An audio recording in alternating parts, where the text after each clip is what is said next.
Olha, mais uma informação da Associação Brasileira de Transtorno Bipolar, a ABTB, de 30% a 70% dos casos de bipolaridade, ainda há algum outro distúrbio psiquiátrico relacionado, gente, como fobias, a síndrome do pânico, o transtorno obsessivo-compulsivo, o TOC, né? O transtorno de personalidade, o transtorno do déficit de atenção e a hiperatividade. Então, até eu ia perguntar isso, se todos esses transtornos, da qual a gente citou aqui também, distúrbios e tal, se eles não se confundem para um diagnóstico. Confundem, né?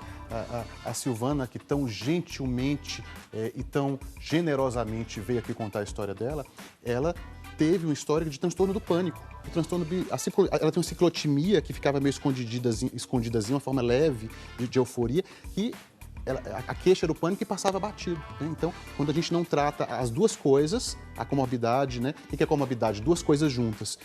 De repente, a gente não trata nada, a coisa fica sempre patinando, né? Boa! Vamos conversar com a Silvana, que tá aqui? Sil, um beijo. Deixa eu te dar um beijo, minha princesa. Oi, Cícero. Peraí, fica aí. Você tá bem? Estou. Que bom, que bom. Acho. Eu queria que você contasse um pouquinho da sua história, né? Você hoje está estável, né, com a sua bipolaridade. E eu quero saber como é que você percebeu que algo estava errado na tua vida. Se foi você, se foi alguém que te deu esse toque. Opa, presta atenção, você não tá normal, você não tá legal. Não é normal, eu também usei uma palavra forte aqui, né? Porque muita gente também acha que a bipolaridade tá ligada, relacionada aí à loucura. Ah, eu não sou louca, eu não vou lá me tratar. Então, eu peço desculpas até pelo que eu falei aqui, do normal, porque não é legal usar essa palavra, né? Eu acho que é uma questão assim, quando é que você percebeu que algo diferente estava acontecendo com você? Tudo começou com estresse de trabalho, né? Eu tenho, como o doutor Fábio falou, eu também tenho problemas familiares. Então, tenho pessoas na família que tiveram, mas eu sempre tive uma vida, vamos colocar entre aspas, normal, né? Sempre fui muito comunicativa, muito falante, muito brincalhona, tenho uma facilidade muito grande de lidar com as pessoas.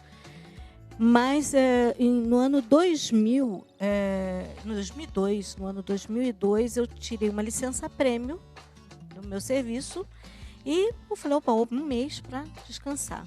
3 dias tranquila, rindo. Aquela que chegava nas festinhas, opa, agora começou a festa porque a Silvana chegou, brincava com todo mundo e tal. E de repente, no 3º dia, eu comecei a chorar sem motivo. Chorar e não sair da cama. Dali por diante, eu não quis falar mais com ninguém.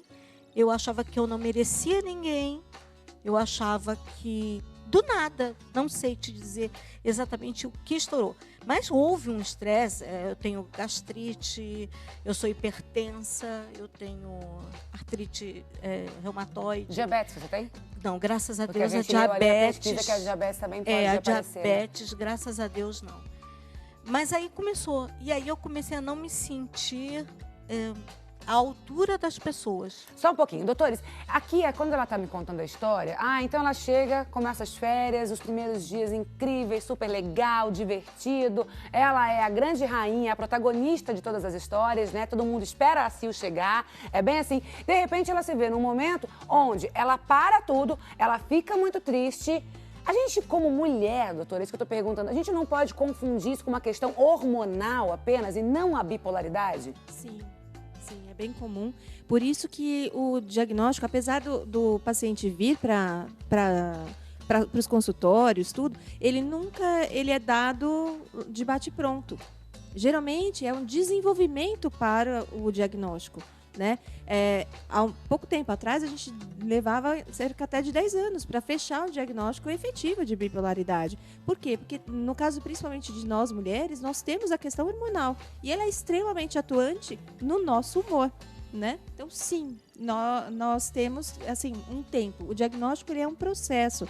Nós falamos, sabe? Perfeito. E aí, Sil, voltando aqui, você não imaginou isso também? Deve ser algo hormonal, Sim. eu devo estar desregulada. Aí comecei a ir em tudo quanto era médico, porque eu tinha tontura, eu tenho problemas de enxaqueca desde a adolescência. Então você vai e começa a fazer exames e tudo está normal, tudo está normal. Ué, como que os exames estão normais e você está sentindo dores físicas? Isso que é muito importante, gente, saber. Dores físicas aparecem e aí parece que você está mentindo. O preconceito é extrema. Eu sofri muito, muito, até chegar a uma condição de procurar o psiquiatra. Aham. Eu fui a N médicos fazer N exames cardiológicos, tudo, e tudo dava normal. Agora, e aí eu continuava naquela E qual era a sua tristeza. sensação? A tristeza não passava, é isso? Não passava, e o fracasso. Aham. E aí você, como eu disse, eu não me sentia mais... eu não podia mais ficar perto daquelas pessoas boas. E como era o seu trabalho? O meu trabalho, eu sou funcionária pública e... Mas a e eu tua sempre me relação com as dediquei. pessoas? Sim, era super boa. Mas, assim, as pessoas sempre me acharam muito yuppie.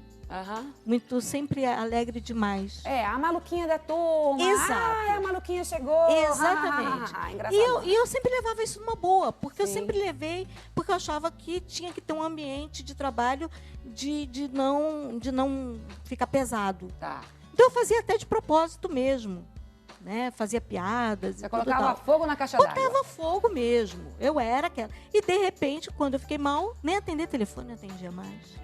E aí, hoje, você voltou a trabalhar, você tá afastada? Como é que funciona a tua vida hoje? hoje. Você trata há quanto tempo? Há 8 anos, é isso? Eu comecei em 2002, mas com o Dr. Fábio eu estou desde 2006. Tá. Né? Eu tive, inclusive, um episódio dois episódios de tentativa de suicídio. Teve isso também? Teve. É muito comum, né, doutor Fábio?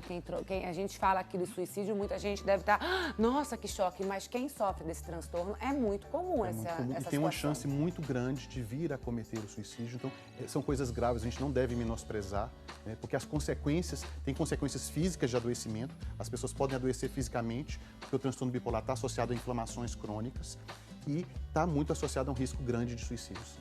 Quando ela chegou lá, Silvana, quando chega no seu consultório em 2006, você já tinha passado por outros especialistas, Sim. né? E aí, como ela chega no seu consultório, como que o senhor vê a evolução do tratamento hoje? Então, como a colega falou, né? O que chamava mais atenção era a depressão e ela tinha crises de pânico, né? Essa coisa da euforia não era tão evidente, porque ela tem microcrises de euforia, que a gente chama de hipomania, a gente chama de transtorno bipolar tipo 2. É mais depressão e pequenas crises de euforia, que não é aquela de arrebentar a boca do balão, mas já dá uma agitada no ambiente. Então leva um tempo para a gente perceber, né, que a pessoa às vezes está agindo impulsivamente, está gastando muito. Então o diagnóstico às vezes não é uma coisa tão simples assim, a gente precisa conhecer a pessoa ao longo do tempo. Então, às vezes, a pessoa vai no psicólogo, no psiquiatra e quer uma resposta imediata. E a gente precisa conhecer a pessoa com mais tempo. Então, por isso que às vezes não adianta você ficar trocando de psiquiatra, de psicólogo o tempo todo, querendo uma pílula da felicidade ou querendo uma resposta pronta. Porque conhecer o seu ser humano profundamente é preciso de intimidade e de um trabalho conjunto, né? Boa. Sil, quando você recebeu o diagnóstico da bipolaridade, você ficou assustada? Eu acho que eu já estava até acostumada, porque era pânico, a depressão crônica, a agorafobia, então foi mais um. E aí eu percebi realmente que na minha bipolaridade, na euforia, eu gasto. Você gasta? E hoje eu sou uma pessoa, aprendi até a diferença de ser endividado, que todos nós somos por Sim. termos dívidas comuns, para uma pessoa inadimplente.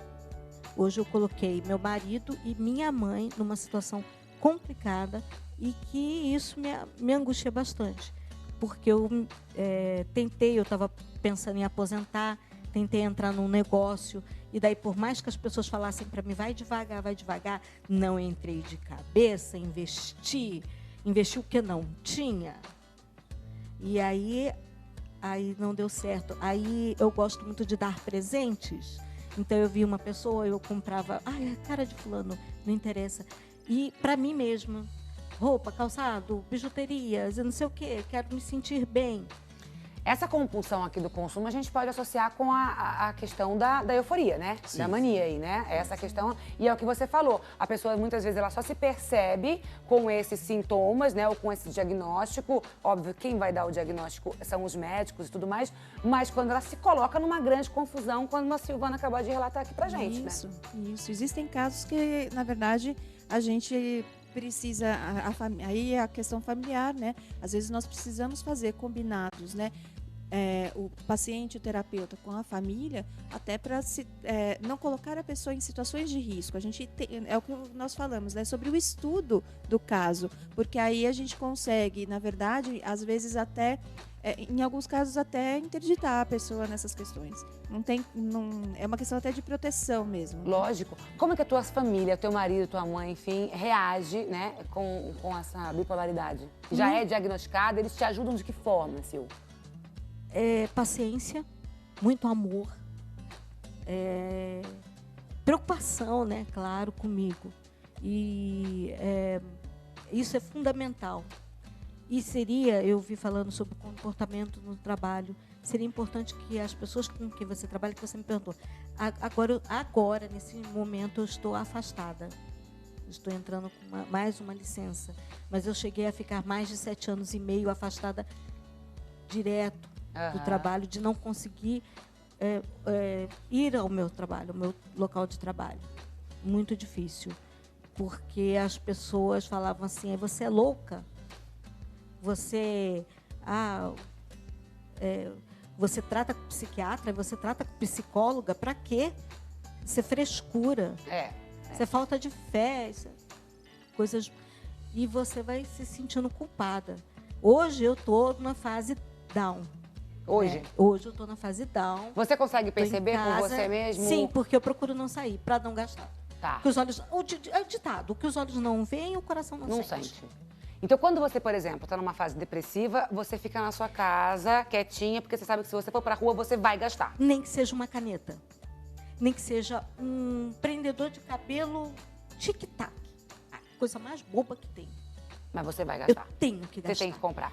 Isso te traz uma sensação boa nesse momento? Na hora, dá uma taquicardia de desafio. Eu fiz, eu gastei, eu comprei. Depois vem a culpa. Por que não? Olha a situação, como que eu vou pagar isso? O tratamento hoje da Silvana, Fábio, ele é medicamentoso também? Ela toma medicamento diário? Não? Sim, como que é? A Silvana toma medicação diária, né? E a medicação é muito importante para estabilizar. E, infelizmente, às vezes as medicações sozinhas não dão conta, porque existem fatores de estresse que jogam contra. Fatores de estresse no trabalho. Muitas vezes o trabalho joga muito contra a pessoa, porque a pessoa é invalidada no trabalho. As instituições não estão preparadas para receber essas pessoas e para fazerem um diagnóstico e um acompanhamento adequado. E muitas vezes o ambiente também não consegue perceber que aquela crítica, aquele julgamento piora a situação. Então, às vezes, a gente tem que lutar contra muitas coisas, além do próprio transtorno, muitas condições favoráveis. Por isso que a gente está fazendo aqui, Cissa, é fundamental, que é lançar luz e esclarecimento para as pessoas, para a gente poder, pelo menos, não atrapalhar. Se a gente não vai ajudar, a gente não vai atrapalhar. É prestação de serviço pura mesmo. O Renê, ele falou algo tão interessante agora, dessa questão de conscientizar, né, a instituição, qualquer empresa, enfim, de, olhar diferente, tratar diferente. Como é que você, que lida com consultoria, o que você poderia dizer para quem está assistindo aí, né, de repente tem um empreendedor, tem um dono de empresa, enfim, como ele deve olhar para esse funcionário? Segura aí que eu vou me despedir aqui da Sil. Sil, meu amor, muito obrigada por você dividir a sua história com a gente. Obrigada a você pela oportunidade.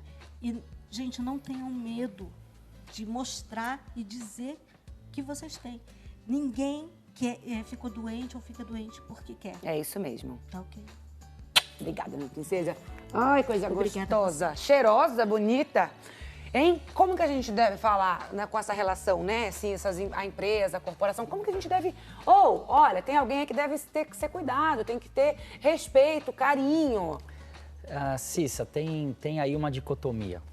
Normalmente o líder da empresa ele tem resultados a alcançar e se ele identifica que alguém não está colaborando para entregar o resultado, ele acaba julgando a pessoa como não adequada à atividade e acaba demitindo. Então, Exato. É muito comum casos de demissão com pessoas com esse tipo de comportamento. Renê, deixa eu só interromper você, você que é mal educado, mas eu queria só... Mas assim, olha a mensagem que esse gestor está passando. Né? Quando você descarta alguém, você está passando a mensagem para todos os seus colaboradores. Né? O capital humano aqui não vale nada. Né?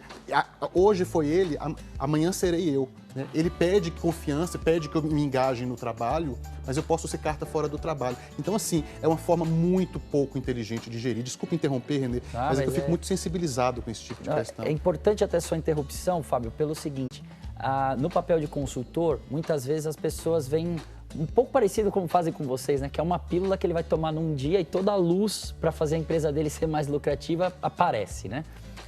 E eu busco sempre levar um olhar humanizado. Eu levo para as pessoas o ser humano que está diante deles. Olha aqui, ó, a gente agora aqui começou um corta o outro, mas é que tá dando gancho. Mas olha só, a Érica aqui, Cerqueira, de São Paulo. Érica, princesa, um beijo. Já vou colocar sua pergunta porque o Renê também vai te ajudar aqui. Ela gostaria de saber, por exemplo, se em uma entrevista de emprego, eu posso citar que tenho bipolaridade? Olha, Cissa, Olha que pergunta, Qual é o nome porque é o da que você pessoa, falou, perdão? você descarta um material humano, Qual você o não nome olha a dela? pessoa mais como um ser humano. E sim, olha, você tem um problema, nem vem. qual o nome dela? É a Érica. Érica, excelente pergunta, né? Aí a gente entra numa situação muito complexa da sociedade. Falamos agora há pouco, ouvindo a participante, do quê? Preconceito, julgamento, rótulo, tudo mais. Imagina você chegar para alguém e dizer, assumir que tem. Se fosse eu, Renê, te contratando, eu contrataria. Primeiro pela sua honestidade e franqueza, de imediato eu contrataria. Infelizmente, nem todos estão preparados para isso, como o Dr. Fábio falou. Talvez você apresentar na entrevista tudo que você tem de melhor para a empresa, aquilo que a empresa realmente procura no profissional, e depois, com o tempo, você apresentar para eles aquilo que você vive de forma humana, que todos os seres humanos têm lá as suas dificuldades, cada um com a sua diferente, e gerar consciência para a pessoa, que você faz parte de um grupo de pessoas que precisam de um olhar especial, mas nada de proteção. Então, Isso é mas você importante. falou, você, Renê, contrataria. Eu contrataria. Eu não falaria. Eu, Cissa, não Cissa, falaria. Dado de pesquisa. Ah. O dado de pesquisa, infelizmente eu não gostaria de falar isso porque eu sou psiquiatra e eu acho que a gente está falando... Existe uma pesquisa realizada por um psiquiatra importante de São Paulo que diz que 70% dos psiquiatras não contratariam uma pessoa se soubesse que tem um determinado tipo de transtorno mental, como a esquizofrenia. O preconceito, ele está arraigado. Muito arraigado. Então, Por isso que eu acho que em não determinadas falaria. circunstâncias a gente precisa se preservar. Pode, lógico, doutora. Na verdade, é assim, eu oriento meus pacientes no seguinte sentido, Érica. A pergunta é, né, o que a pessoa vai enxergar? E outra, a intenção de uma entrevista, de fato, é o quê? É conhecer você enquanto profissional. Então, a intenção é saber quais são os resultados que você pode e tem capacidade para realmente entregar referentes àquela determinada vaga. Então, eu não acho que é funcional abrir algo tão pessoal, tão íntimo e que geralmente está em tratamento, né, para uma entrevista de emprego. É que pode barrar Eu essa acho, contratação. geralmente né? vai vai barrar essa contratação. Então, ó, daqui a pouquinho eu volto que o papo tá bom demais, mas agora a gente vai cuidar da sua pele. Vamos juntos? Vamos deixar aqui ó, a família Puriflora entrar aí na sua casa e cuidar, né, do maior órgão do seu corpo, que é a pele. Nesse frio ela sofre tanto, mas o Rizetec chegou para hidratar, para trazer viço, juventude, não é, Jaque? Isso aí, Cis. Deixa essa família que tem mais de 400 funcionários, tem 20 anos de mercado, cuidar da sua família, cuidar de toda a família. Vocês, homens, fazem a barba, fica com a pele toda pinicada, as lâminas irritam. Usem o Risotex para minimizar essa irritação que as lâminas deixam. Os adolescentes estão aí sofrendo com os cravos e as espinhas. Passa o Risotex para minimizar os cravos e as espinhas. E como assim fala, agora no inverno, aqui já esfriou. Se na tua região ainda não esfriou, previne. Mas vamos usar o Risotex para hidratar essa pele, para deixá-la mais bonita, para cuidar. E é do corpo todo. Passa no rosto, passa nas mãos para prevenir ó, as manchas senis, aquelas manchinhas que vêm com o tempo, não tem jeito, elas acabam chegando, mas Risotex dá um jeito de amenizar essas manchinhas bastante, viu? Boa! Pode comprar, vocês vão ter Então vamos certeza fazer o que seguinte, para você comprar com qualidade, com qualidade, inteligência, pode confiar. com economia, vamos fazer barulho, tá bom? Faz o barulho agora, porque é o seguinte, quando o barulho para, o preço, puf, caiu. Eita, coisa boa. E Então tem pega promoção, e Isso. tem descontão, ó. Você adquirindo seu kit agora no 0800 940 1084. Ouviu o barulho? Ganha presente, ó, Revitê. Colágeno hidrolisado vai de presente para você junto com seu kit Risotex. É o combo completo. Então pega o telefone, espanta a preguiça, minha filha. Liga agora, 0800 940 1084 e deixa a família Puriflora cuidar de você. Jaquezinha, Obrigada, Cis. beijo, bom final de semana. Pra Você você também. aí, ó, fica, não descola, por favor. Eu vou e volto voando, que o papo aqui tá bom demais. Segura.